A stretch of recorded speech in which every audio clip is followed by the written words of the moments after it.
We have still not shattered that highest and hardest glass ceiling, but someday someone will, and hopefully sooner than we might think.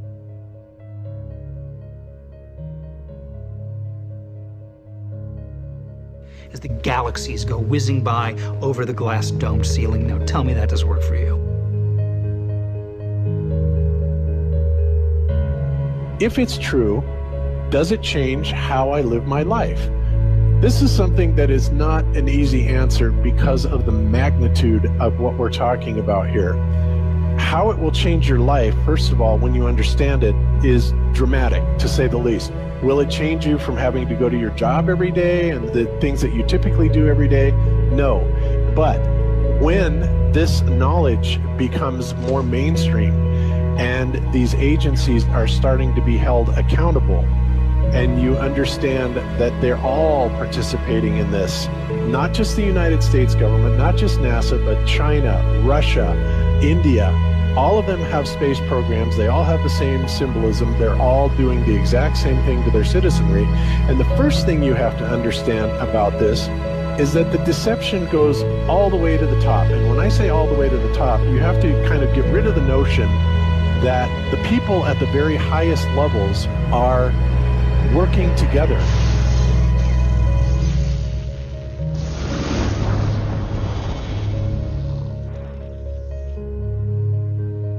Why would they do this? Why are they trying to hide the fact that we are on an infinite plane or on a flat earth rather than a ball? Well, if you isolate people into the idea that they're on a blue marble that's in the middle of a universe that is really insignificant, and there's thousands or millions and billions of other worlds and possibly other civilizations, that makes most people think that we are insignificant and that we did actually come about as some sort of an accident.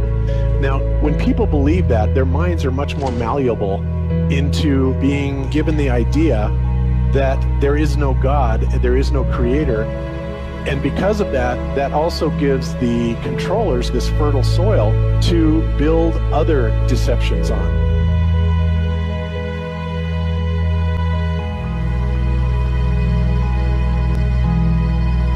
Why do you think that Truman has never come close to discovering the true nature of his world until now? We accept the reality of the world with which we're presented. It's as simple as that. It's about total control, mental, physical, spiritual, every way, shape, form possible. You have to remember how big of a conspiracy this is. This isn't talking about just the JFK thing or isn't talking about just 9/11. It's on an umbrella kind of system to where it is the biggest deception that there is. It actually exposes every other deception, and nothing else brings down the power of the elite because it really exposes education, science, the economy, television, museums, universities. Think of all the things that have been fooled.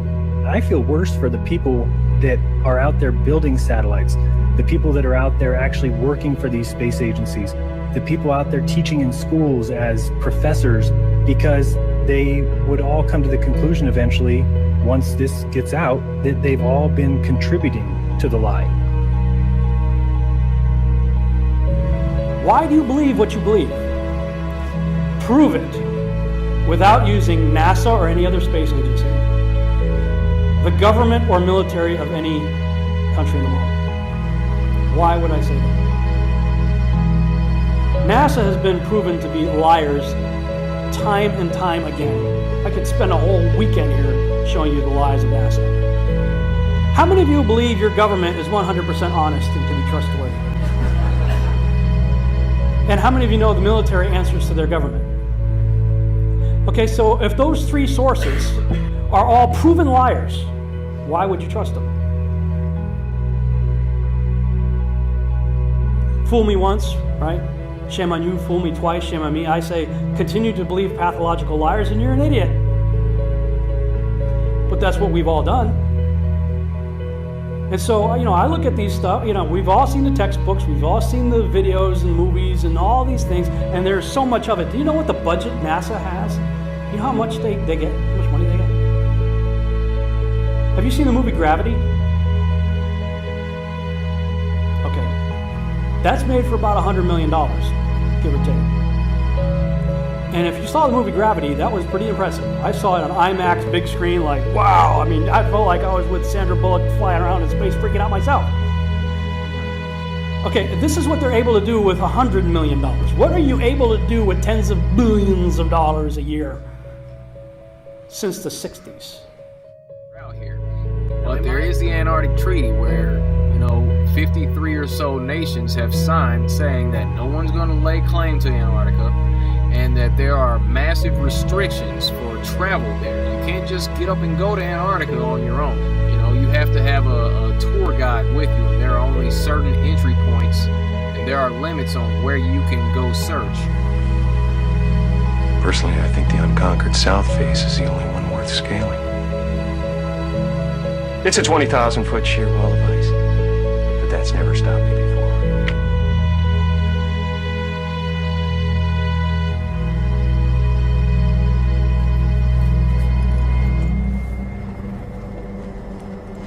Welcome.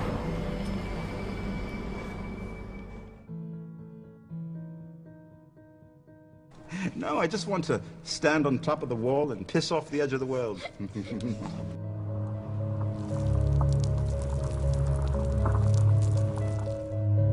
What difference does it make? What difference does it make? Yeah, that's their favorite line. Got a lot of people, what difference does it make? You can't figure out what difference it makes?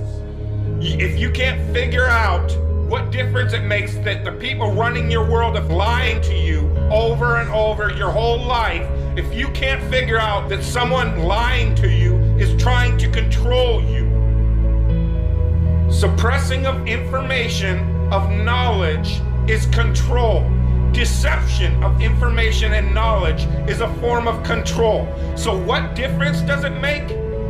It makes a big difference, because once they start omitting information or lying about information about where you live, they're doing it to control you, period. Why am I having to explain this to critical thinkers in the truth movement? The way you control billions of people is to keep them divided and fighting each other. Flat Earth is not a psyop. Flat Earth destroys the psyop. Every psyop that's been used to control us for as long as they've known about it. So this system has been in power and control for hundreds of years, ever since they convinced the rest of the world that they didn't know where they live, and created this fantastical scenario to make people feel insignificant and to follow those that appear to know better. Why is the flat earth so important? Because it shows the deception. And if everybody would just come together and demand answers, they would be in checkmate. They would not know what to do. Train up a child in the way that he should go, and when he is old, he will not depart from it. I believe that's why we have so many who are indoctrinated to still believe and fight so hard for the heliocentric model. The reason being is because we've been taught the globe model since before we had the ability to think for ourselves. Think about that. Before you could think for yourself, before you could form rational thought, you've been taught that you live on a spinning ball, although your five senses tell you something totally different. Our senses tell us that the earth is flat and stationary, that the sun and moon and the stars rotate above us just as we see, that they make their annual cycles in such a way that we can calculate days, months, and years of the passage of time, just like in Scripture. The earth in itself works like a well-designed timepiece, and we all know that any timepiece that we can think of has a designer. What if the lie is to hide the existence of that designer? What if they're lying to us about this because they're hiding God?